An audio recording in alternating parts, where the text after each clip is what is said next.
Okay, this is Costa del Sol, and I'm at a Flip the 49th Democratic rally in Southern California, and it's all about the blue wave.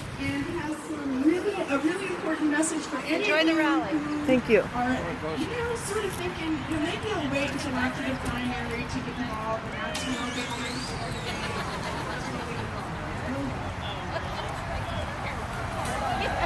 Good morning, Democrats and Patriots.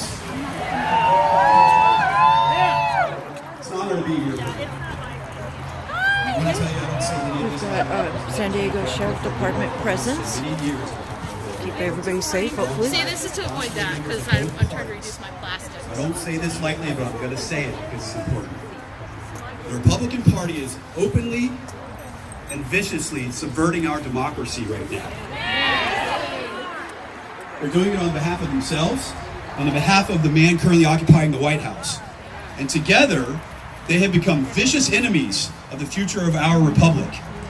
And if we don't get this right in November, if we don't take the House back in November, starting right here in the 49th District, your kids and grandkids may very well never know what a free and fair election really is.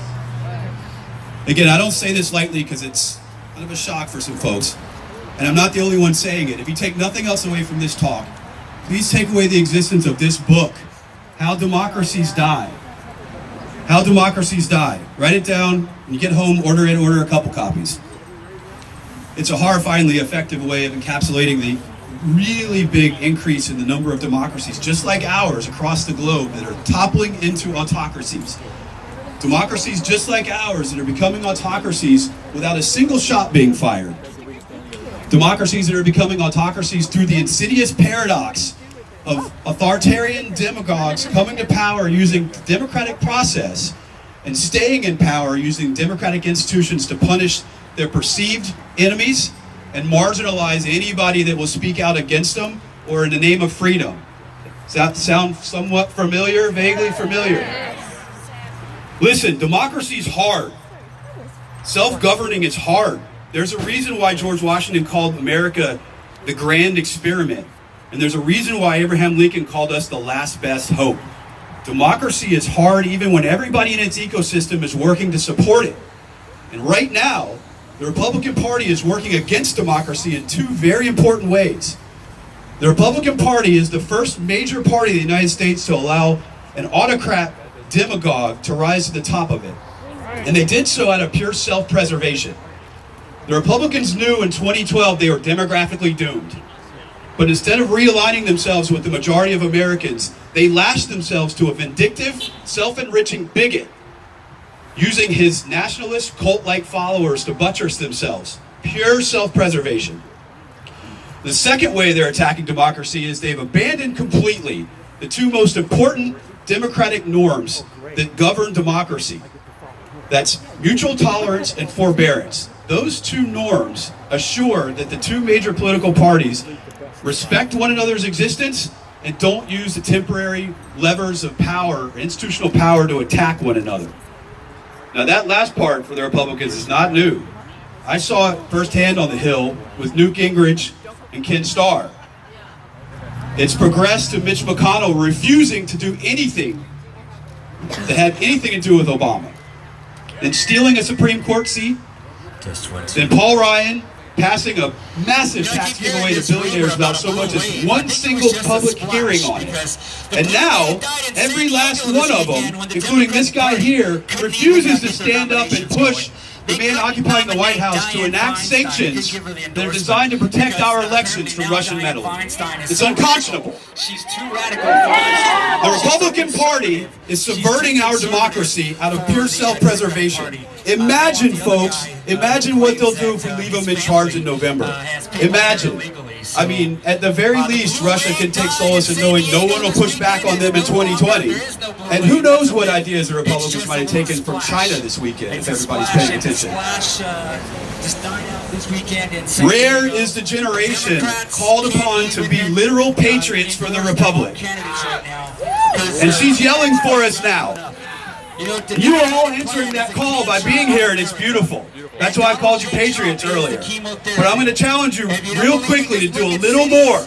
When you get a chance, take out your cell phones and type in the website trumpisnotabovethelaw.org. Trumpisnotabovethelaw.org. Commit to civil protest when Trump goes after Mueller and Rosenstein, and he will.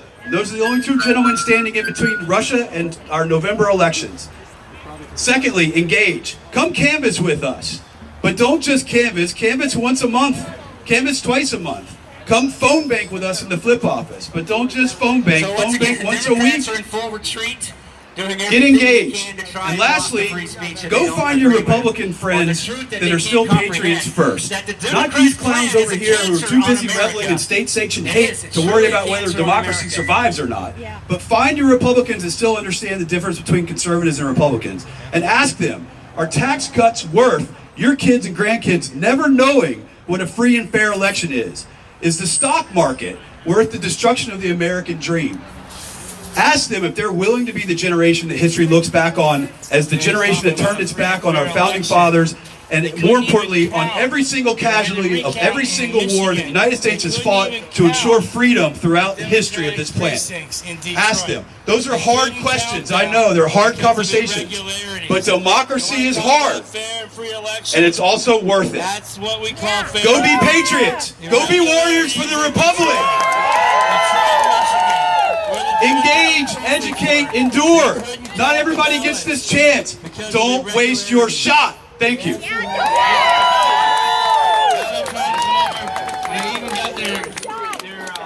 If you don't hear anything else that he said, that it's not every generation that gets a chance to be a patriot. We have that chance right now. And if you are sitting at home 6 days a week and coming out only today, I'm sorry, that's not enough. That's right.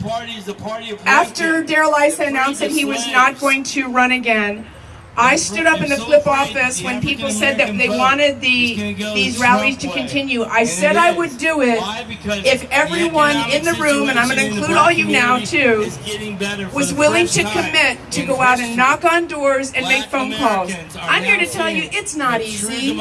Always, no matter how many times you phone bank, that first call you get that little squinge in your stomach.